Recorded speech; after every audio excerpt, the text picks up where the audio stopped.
नमस्कार, आपण पाहत आहे सारा समाचार। बिजली दो गगनभेदी नाऱ्यासह हजारो शेतकऱ्यांचा धडक मोर्चा।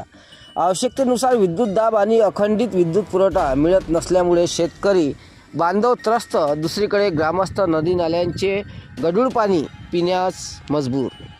ढाकणा फिडरच्या 25 गावातील हजारो नागरिकांचा उपविभागीय अधिकारी कार्यालयावर ठिय्या आंदोलन। येत्या 4 दिवसात समस्येचे निराकरण करण्याबाबत विद्युत वितरण कंपनीचे आश्वासन।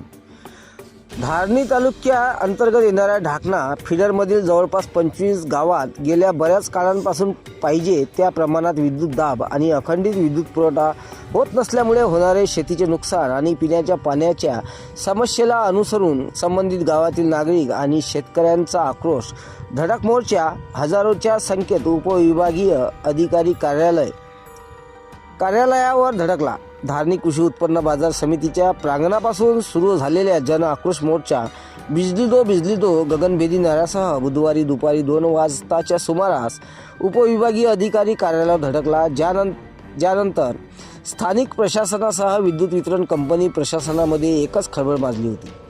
भारत देशाने आपल्या स्वातंत्र्य अमृत महोत्सव साजरा केल्यानंतरही आदिवासी बहुल मेळघाटच्या क्षेत्रात बहुतांश गावामध्ये आजही विद्युत जोडणी झालेली नाही। इतकेच नव्हे तर त्या ठिकाणी विद्युत जोडणी करण्यात आली आहे त्या ठिकाणी पाहिजे त्या प्रमाणात विद्युत दाब आणि अखंडित विद्युत पुरवठा होत नसल्याचे दिसून येत आहे, ज्यांचे जिवंत उदाहरण गेल्या अनेक काळापासून ढाकणा फिडरमधील तब्बल 25 गावातील नागरिक अनुभवत आहेत। ढाकणा फिडरमध्ये गेल्या बरेच काळापासून शेतकरी आणि स्थानिक ग्रामस्थ लो व्होल्टेजच्या समस्यांनी ग्रस्त आहेत। विद्युत पुरवठा पाहिजे त्या प्रमाणात मिळत नसल्यामुळे शेतकऱ्यांना सिंचन सुविधा करणे अशक्य झाले आहे। इतकेच नव्हे तर विद्युत पुरवठा सुरळीत होत नसल्यामुळे गावातील पाणीपुरवठा योजना ठप्प पडली आहे। परिणामी नागरिकांना नदी नाल्याचे गढूळ पाण्याचे सेवन करावे लागत आहे।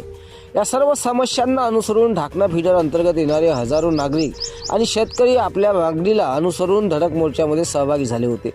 हजारोंच्या संख्येत शेतकरी बांधव आपल्या समस्येला अनुसरून उपविभागीय अधिकारी कार्यालयावर धडकल्यानंतर स्थानिक प्रशासन आणि विद्युत वितरण कंपनीच्या काही वेळाकरिता तारांबळ उडाली होती।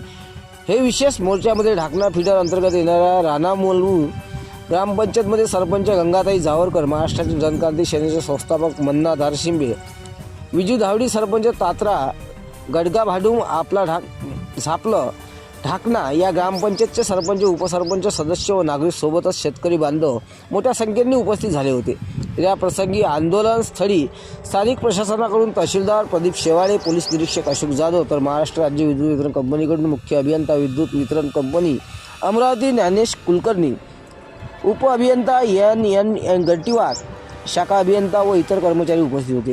विद्युत वितरण कंपनीकडून आंदोलनकर्त्यांना 5 दिवसाचे लेखी आश्वासन देण्यात आले असून तात्पुरत्या स्वरूपामध्ये व्होल्टेजची समस्या आणि वारंवार खंडित होणाऱ्या विद्युत पुरवठ्याच्या समस्येपासून नागरिकांना सुटका दिली जाणार, ज्याकरिता कॅपॅसिटर बँड्स मांडवा, टेंबली, बिजू धावडी, गडगामालू आणि बोरीखेडा येत्या 5 दिवसात लावले जाणार आहे, असे आश्वासन विद्युत वितरण कंपनीकडून देण्यात आले। तर दुसरीकडे 4 दिवसामध्ये समस्याचे निराकरण न झाल्यास पुन्हा एकदा तीव्र ठिय्या आंदोलन शासन प्रशासनाच्या विरुद्ध पुकारले जाणार असल्याचा इशारा आंदोलनकर्त्यांनी दिला आहे। सारा समाचार प्रतिनिधी मंगेश निवतकर, चिखलदरा। इस मुद्दे पे चर्चा चला पर हल नहीं हुआ मेरे भाई, लेकिन इस मंच के माध्यम से बताना चाहिए। अबे आपके पास में पावर नहीं था, कैपेसिटी नहीं था, तो अब एक तरीके से लाइन क्यों नहीं दिया? उन अधिकारियों पे पहले गुना दाखिल होना चाहिए। वे पहले पावर का निर्माण करे, कैपेसिटी का निर्माण करे, फिर लाइन देना चाहिए था। अब हमें बोल रहे हम कहां से करेंगे? तो इस मंच के माध्यम से भी बताना चाहते हैं, इस जगह पे, इस क्षेत्र में इसीलिए आए हैं, दिखावा करने के लिए नहीं आया तो लाइन लेके ही जाएंगे, नहीं तो जाएगा नहीं। और हम ये भी बताना चाहते हैं साथियों, बड़ी गंभीरतापूर्ण से सुनिए आप लोग। अगर कोई बात हमारी रिकॉर्ड कर रहे पुलिस प्रशासन के होगा, एमईसीबी का होगा, हमें कोई डर नहीं है मेरे भाइयों। डर के लिए इस जगह पे नहीं है, लड़ने के लिए आया है। पढ़ाई लिखाई हो चुका है, अब हमारी पढ़ाई लिखाई अगर जरूरत पड़े तो जेल भी जाने के लिए तैयार है। अब ये बोल रहे नहीं होगा, हमने कहा चलो ठीक है, आप लाइन नहीं उपलब्ध कर पाओगे।